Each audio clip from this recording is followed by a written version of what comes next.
So good morning guys. तो चलिए start करते हैं आज के यानी कि 23 अप्रैल के इंपॉर्टेंट करंट अफेयर्स को। तो इस प्रश्न में आपसे पूछ रहे हैं अभी हाल ही में विश्व पृथ्वी दिवस कब मनाया गया। तो आंसर होगा 22 अप्रैल को। तो हर साल 22 अप्रैल को वर्ल्ड अर्थ डे के रूप में मनाया जाता है, जिसका उद्देश्य क्या है? पृथ्वी के संरक्षण और पर्यावरण को लेकर के लोगों के बीच में जागरूकता पैदा करना। बात करें इस बार की थीम क्या है, इन्वेस्ट इन आवर प्लेनेट, और इस बार ये इसका 53वां संस्करण है। अच्छा, एक इंपॉर्टेंट प्रश्न मैं आपसे पूछूंगा पहले कि आप बताओ, यूनाइटेड नेशन एनवायरनमेंट प्रोग्राम ने champions of the earth award 2022 से किसे सम्मानित किया था? इंपॉर्टेंट है ये। तो आंसर होगा पूर्णिमा देवी बर्मन को। अब यह है 22 अप्रैल और 22 की तिकड़ी आपको याद है। 22 से 3 लगातार डेज मैंने आपको याद करवाए थे, जैसे कि वर्ल्ड वाटर डे 22 मार्च को, वर्ल्ड अर्थ डे 22 अप्रैल को और बायोडाइवर्सिटी डे 22 मई को। बाकी अप्रैल महीने के सारे इंपॉर्टेंट डेज को एक बार फिर से रिवाइज करते हैं। देखो, 1 अप्रैल को हमने उत्कल दिवस मनाया, 2 अप्रैल को विश्व ऑटिज्म जागरूकता दिवस मनाया, 4 अप्रैल को अंतर्राष्ट्रीय खदान जागरूकता दिवस है, 5 अप्रैल को राष्ट्रीय समुद्र दिवस और 5 अप्रैल को ही अंतर्राष्ट्रीय अंतरात्मा दिवस, 6 अप्रैल को अंतर्राष्ट्रीय खेल दिवस, 7 अप्रैल को वर्ल्ड हेल्थ डे, 10 अप्रैल को वर्ल्ड होम्योपैथी डे, 11 अप्रैल को राष्ट्रीय सुरक्षित मातृत्व दिवस, 12 अप्रैल को मानव अंतरिक्ष उड़ान का अंतर्राष्ट्रीय दिवस, 14 अप्रैल को राष्ट्रीय अग्निशमन दिवस और 14 अप्रैल को विश्व चगास रोग दिवस, 15 अप्रैल को विश्व कला दिवस, 16 अप्रैल को हाथी बचाओ दिवस, 16 अप्रैल को ही वर्ल्ड वॉइस डे, 17 अप्रैल को वर्ल्ड हीमोफीलिया डे, 19 अप्रैल को वर्ल्ड लीवर डे, 21 अप्रैल को सिविल सेवा दिवस और अभी 22 अप्रैल को वर्ल्ड अर्थ डे मनाया। तो अप्रैल के सारे इंपॉर्टेंट डेज है, आप ध्यान रखना। बढ़ते हैं आगे। चलिए फिर बताइए, अभी हाल ही में जयदीप मुखर्जी ने अपनी आत्मकथा जिसका नाम है क्रॉस कोर्ट, इसका विमोचन किया, इसको लॉन्च किया। आपसे प्रश्न पूछ रहा है कि जयदीप मुखर्जी का संबंध किससे है? तो आंसर होगा टेनिस से। तो दिग्गज टेनिस प्लेयर जयदीप मुखर्जी ने अपनी ऑटोबायोग्राफी जिसका नाम है क्रॉस कोर्ट, इसको लॉन्च किया है। ये बुक टेनिस के बारे में नहीं है, बल्कि उनके व्यक्तिगत जीवन के बारे में है, ऐसा उन्होंने कहा। आप जानते हो, अभी महेंद्र सिंह धोनी ने प्रोफेसर के अब्दुल गफ्फार की आत्मकथा जिसका नाम है अनजान साक्षी, इसको रिलीज किया था। अभी तमिलनाडु के जो मुख्यमंत्री हैं MK स्टालिन, उनकी ऑटोबायोग्राफी आई जिसका नाम है उंग लिल ओरुवन। इजराइल के प्रधानमंत्री बेंजामिन नेतन्याहू ने अपनी ऑटोबायोग्राफी लिखी है जिसका नाम है बीबी माई स्टोरी। 15वें वित्त आयोग के अध्यक्ष कौन? NK सिंह। NK मतलब होता है नंद किशोर सिंह।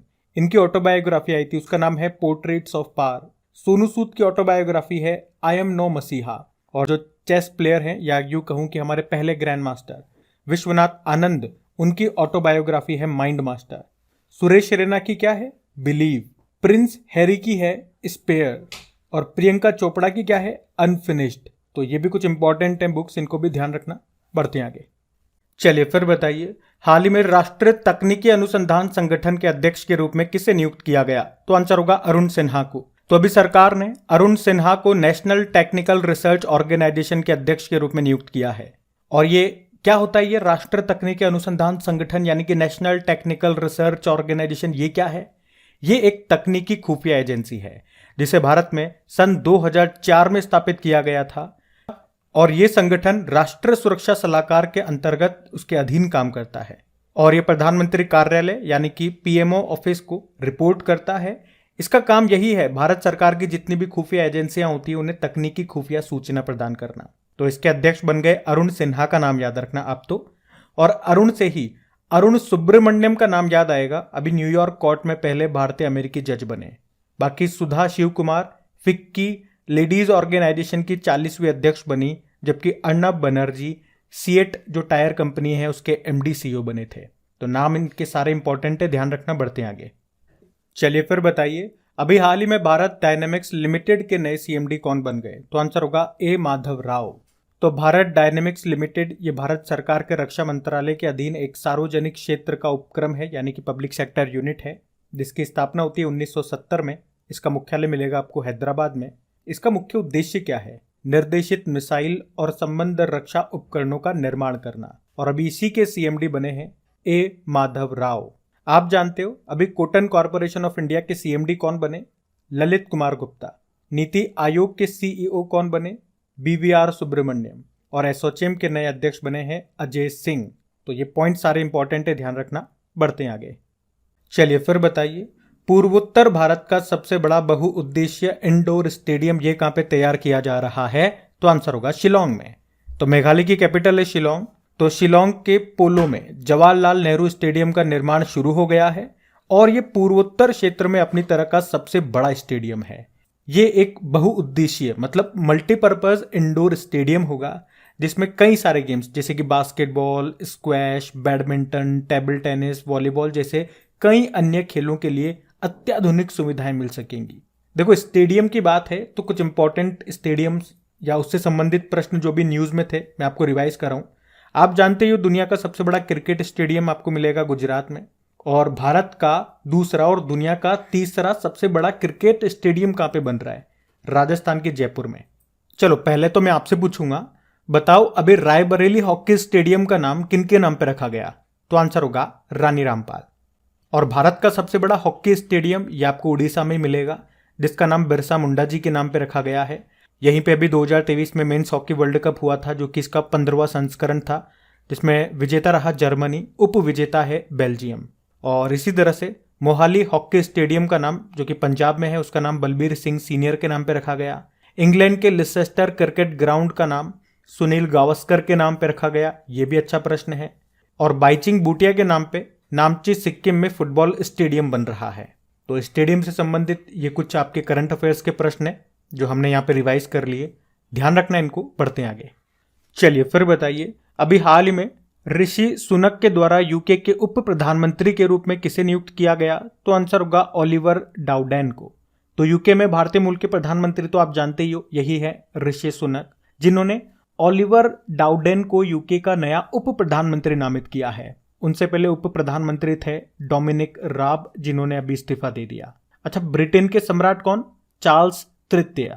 ब्रिटेन की कैपिटल लंदन है, करेंसी है पौंड स्टर्लिंग। और अभी आपको याद है यूके की रॉयल एयरफोर्स के वारंट ऑफिसर बने थे सब्बी सुब्रमण्यम। कोबरा वॉरियर एक्सरसाइज, इसका आयोजन यूके ने किया था जिसमें भारत ने हिस्सा लिया। भारत और यूके के बीच में कोंकण एक्सरसाइज भी होता है। बाकी देखो ये नाम भी इंपॉर्टेंट है, जैसे अलेक्जेंडर सेफरिन, अभी ये UEFA यानी कि union of European football association, यूरोपीय फुटबॉल संघ के अध्यक्ष बने। दिल्मा रोसेफ, ये वैसे तो ब्राजील के पूर्व राष्ट्रपति हैं लेकिन अभी न्यू डेवलपमेंट बैंक की नई प्रमुख बनी। और सर जेरेमी फरा, वर्ल्ड हेल्थ ऑर्गेनाइजेशन ने इनको मुख्य वैज्ञानिक नियुक्त किया अभी, तो ध्यान रखना ये नाम भी। बढ़ते हैं आगे। चलिए फिर बताइए, अभी अप्रैल 2023 में अंतरराष्ट्रीय व्यापार मेले इंटर अल्पाइन 2023 मेले का आयोजन ये कहां पे किया गया? तो आंसर होगा ऑस्ट्रिया में। तो अभी अंतरराष्ट्रीय व्यापार मेले इंटर अल्पाइन 2023 मेले का आयोजन ये ऑस्ट्रिया में किया गया। ये विश्व के सबसे बड़े मेलों में से एक है जिसमें भारत की ओर से हमारे जो केंद्रीय सड़क परिवहन व राजमार्ग मंत्री हैं नितिन गडकरी, उन्होंने हिस्सा लिया। और यहाँ पे उन्होंने कहा कि पर्वतमाला परियोजना के तहत भारत सरकार की योजना है कि 5 सालों में 1200 किलोमीटर से अधिक रोपवे लंबाई की 250 से अधिक परियोजनाओं का विकास करना है। वैसे ऑस्ट्रिया की कैपिटल क्या होती है? वियना। और अगर आपसे पूछा जाए कि वियना किस नदी के किनारे स्थित है तो डैन्यूब नदी के किनारे। अच्छा, इसी तरह का एक प्रश्न है, अंतरराष्ट्रीय पर्यटन व्यापार मेला फितूर 2023, बताओ इसका आयोजन कहाँ हुआ था? मैड्रिड, स्पेन में। और अगर मैं आपसे पूछूं कि अभी जनवरी में 108वीं भारतीय विज्ञान कांग्रेस का आयोजन कहाँ हुआ? नागपुर में। अभी फरवरी में 23वां India international sea food show का आयोजन हुआ कोलकाता में। अभी हमने पढ़ा था मादक पदार्थ रोधी बल के प्रमुखों का पहला राष्ट्रीय सम्मेलन कहाँ हुआ? नई दिल्ली में। भारत ने अभी पहली वैश्विक बौद्ध सम्मेलन का आयोजन भी किया नई दिल्ली में। पहला संयुक्त राष्ट्र जल सम्मेलन का आयोजन हुआ न्यूयॉर्क में। अभी पारंपरिक चिकित्सा पर शंघाई कोऑपरेशन ऑर्गेनाइजेशन के पहले अंतर्राष्ट्रीय सम्मेलन और एक्सपो का आयोजन हुआ गुवाहाटी में। और वन वर्ल्ड टीबी समिट का आयोजन हुआ वाराणसी में। अभी 5वां आसियान भारत व्यापार सम्मेलन का आयोजन हुआ कुआलालंपुर, मलेशिया में। 23वां राष्ट्रमंडल कानून सम्मेलन का आयोजन हुआ गोवा में। बताओ अभी किस शहर में बायो एशिया शिखर सम्मेलन 2023 के 20वें संस्करण का आयोजन हुआ? हैदराबाद में। तो याद रखना ये सारे समिट्स, ये सारे सम्मेलन। हम बढ़ते हैं। चलिए फिर बताइए, अभी हाल ही में HSBC इंडिया ने किसे अपना ब्रांड एम्बेसडर बनाया? तो आंसर होगा विराट कोहली को। तो अभी HSBC इंडिया बैंक ने विराट कोहली को अपना ब्रांड एम्बेसडर बनाया है, ये ध्यान रखना। HSBC इंडिया, इसकी स्थापना होती है 1853 में। हेडक्वार्टर मिलेगा आपको मुंबई में और इसके CEO कौन है? हितेंद्र दवे। आपको याद है भारत का पहला रिसाइकल्ड PVC प्लास्टिक से बना क्रेडिट कार्ड ये लॉन्च किया था HSBC इंडिया ने ही। और पहले विराट कोहली की बात करें तो अभी ये नॉइज जो कंपनी है उसके स्मार्ट वॉच जो उसका कलेक्शन है उसके ब्रांड एम्बेसडर बने थे। और तीनों फॉर्मेट में भारत के लिए 100 मैच खेलने वाले पहले खिलाड़ी विराट कोहली ही है। चलो बताओ अभी एशियाई हॉकी फेडरेशन के एथलीट एम्बेसडर कौन बनी? सलीमा टेटे। अभी बिहार खादी हस्तशिल्प और हैंडलूम की ब्रांड एम्बेसडर बनी थी मैथिली ठाकुर। अच्छा, विराट कोहली अभी लक्सर जो पेन है उसके भी ब्रांड एम्बेसडर बने थे वैसे। और सेवलॉन इंडिया ने दुनिया का पहला हैंड एम्बेसडर बनाया था सचिन तेंदुलकर को। जबकि यूनिसेफ इंडिया ने बाल अधिकारों के लिए राजदूत बनाया था, एम्बेसडर बनाया था आयुष्मान खुराना को। रणबीर सिंह अभी पेप्सी के ब्रांड एम्बेसडर बने थे। और निक्षय मित्र के एम्बेसडर बनी थी दीपा मलिक, ये भारत की पैरालंपिक समिति के अध्यक्ष हैं वर्तमान में।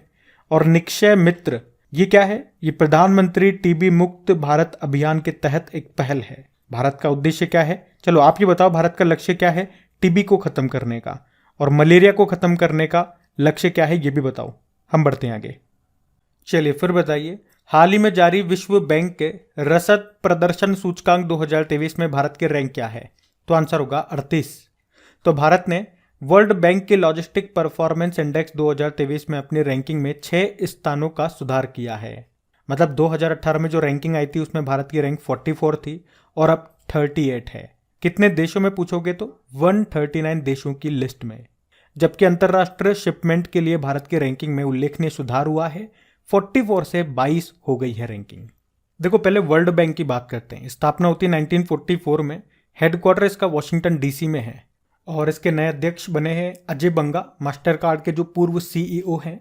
इनसे पहले थे डेविड मालपास। चलो बताओ अभी ब्लैक राइनो के संरक्षण के लिए वन्यजीव संरक्षण बॉन्ड को किसने जारी किया था? वर्ल्ड बैंक ने ही। और वर्ल्ड बैंक के मुख्य अर्थशास्त्री चीफ इकोनॉमिस्ट बने थे इंदरजीत गिल। और वर्ल्ड बैंक की अभी एक रिपोर्ट आई थी जिसमें बताया था कि 2022 में $100 बिलियन प्रेक्षण प्राप्त करने वाला पहला देश बना भारत। और सबसे ज्यादा रेमिटेंस कहाँ पे आया? प्रेक्षण यानी कि रेमिटेंस, जो हम दूसरे देशों में जा जाकर पैसा कमाकर अपने देश में भेजते हैं ना, उसे रेमिटेंस कहते हैं। और सबसे ज्यादा कहाँ से आया? अमेरिका से। अच्छा, वर्ल्ड बैंक कौन कौन सी और रिपोर्ट जारी करता है? एक तो वर्ल्ड डेवलपमेंट रिपोर्ट हो गया, ग्लोबल इकोनॉमिक प्रोस्पेक्ट रिपोर्ट हो गया, एक रेमिटेंस रिपोर्ट देखा हमने, ईज ऑफ लिविंग इंडेक्स हो गया। जबकि ease of doing business report को इसने जारी करना बंद कर दिया। व्यापार सुगमता सूचकांक, ये ध्यान रखना। एक यूनिवर्सल हेल्थ कवरेज इंडेक्स भी वर्ल्ड बैंक की जारी करता है। कुछ इंपॉर्टेंट इंडेक्सेस रैंकिंग की बात कर लेते हैं, रिवाइज करा देते हैं आपका। और देखो एक अच्छी खबर है आप लोगों के लिए, बहुत जल्दी ये जो फॉर्मेट है, जो भी मैं आपको बोल करके बता रहा हूँ, रैंकिंग हो गए, अपॉइंटमेंट्स, अवार्ड्स, इस तरह की चीज़ें, ये रिटर्न फॉर्मेट में मैं आपको देने की कोशिश करूंगा।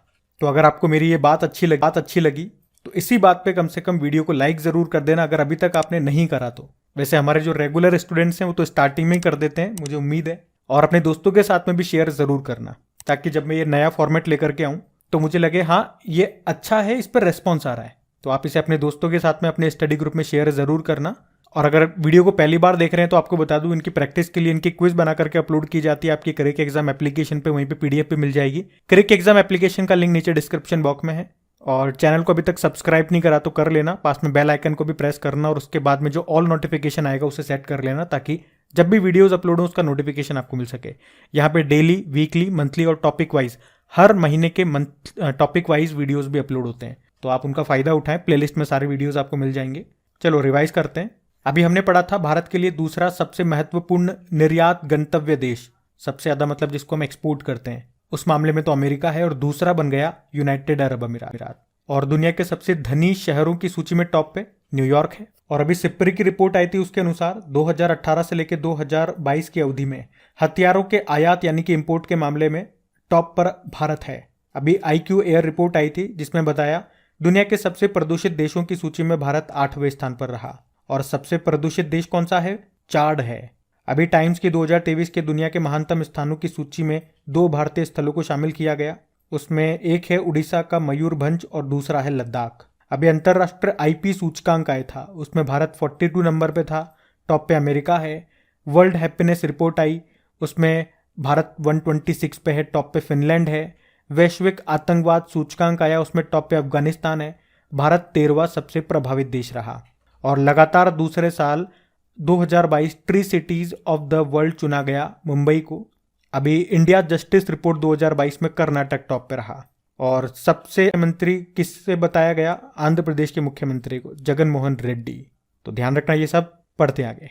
चलिए फिर बताइए, अभी जियो सिनेमा के ब्रांड एम्बेसडर कौन बने? रोहित शर्मा। तो डिजिटल स्ट्रीमिंग प्लेटफॉर्म जियो सिनेमा ने अभी भारतीय टीम के कप्तान रोहित शर्मा को अपना ब्रांड एम्बेसडर बनाया। और डेली अगर आप हमारा करंट अफेयर्स का लेक्चर पढ़ते होंगे तो आपको फटाफट से याद आ गया होगा, यार अभी जियो सिनेमा ने तो किसी और को भी ब्रांड एम्बेसडर बनाया था। तो हाँ, किसे बनाया था? सूर्य कुमार यादव को। बाकी महेंद्र सिंह धोनी अभी नावी फाइनेंस के ब्रांड एम्बेसडर बने थे, गरुड़ एरोस्पेस के ब्रांड एम्बेसडर हैं और वायाकॉम 18 के भी हैं। सौरव गांगुली अभी बंधन बैंक के ब्रांड एम्बेसडर बने थे, उससे पहले ड्रीम सेट गो के बने थे। रवि शास्त्री फैनकॉर्ड के ब्रांड एम्बेसडर बने थे। जबकि स्विट्जरलैंड पर्यटन ने जो भाला फेंक है हमारे, यानी कि जेवलिन थ्रोवर, नीरज चोपड़ा को अपना ब्रांड एम्बेसडर बनाया था। अब हम कल के करंट अफेयर्स को रिवाइज करने वाले हैं। तो पहला प्रश्न आपसे पूछा कि सिविल सेवा दिवस कब मनाया गया? तो आंसर होगा 21 अप्रैल को। फिर आपसे पूछा अभी हाल ही में जारी हुरुन ग्लोबल यूनिकॉर्न इंडेक्स 2023 में भारत कौन से स्थान पर है? तो तीसरे स्थान पे। फिर आपसे पूछा वीरता पुरस्कार पाने वाली पहली महिला इंडियन एयरफोर्स अधिकारी कौन बनी? दीपिका मिश्रा। फिर बताओ मादक पदार्थ रोधी बल के प्रमुखों का पहला राष्ट्रीय सम्मेलन कहाँ हुआ? नई दिल्ली में। अब बताओ न्यूयॉर्क के पहले अश्वेत मुख्य न्यायाधीश कौन बने? Rowan Wilson. फिर बताओ साथी पोर्टल और मोबाइल एप्लीकेशन को किसने लॉन्च किया? नरेंद्र सिंह तोमर ने। अगला प्रश्न है अभी हाल ही में आईपीएल में 6000 रन बनाने वाले दुनिया के चौथे बल्लेबाज कौन बने? रोहित शर्मा। अगला प्रश्न है हुनथड़ो सांस्कृतिक उत्सव का आयोजन कहाँ हुआ? मणिपुर में। और क्यूबा गणराज्य के फिर से राष्ट्रपति बन गए मिगुएल डियाज कैनेल। और एशियन इंफ्रास्ट्रक्चर इन्वेस्टमेंट बैंक ने अपना पहला विदेशी कार्यालय कहाँ खोला? अबू धाबी में। एक बार फिर याद दिला रहा हूं जाते जाते, वीडियो को अभी तक लाइक और शेयर नहीं करा तो कर देना। अब हम होमवर्क प्रश्न देखेंगे और सेशन एंड करेंगे। तो कल के वीडियो में आपसे पूछा था अभी किसने रणजी ट्रॉफी 2022-23 का खिताब जीता? तो आंसर होगा सौराष्ट्र ने। आप सभी ने प्रश्न का बिल्कुल सही उत्तर दिया है। अब ये रहा आज का आपका होमवर्क प्रश्न।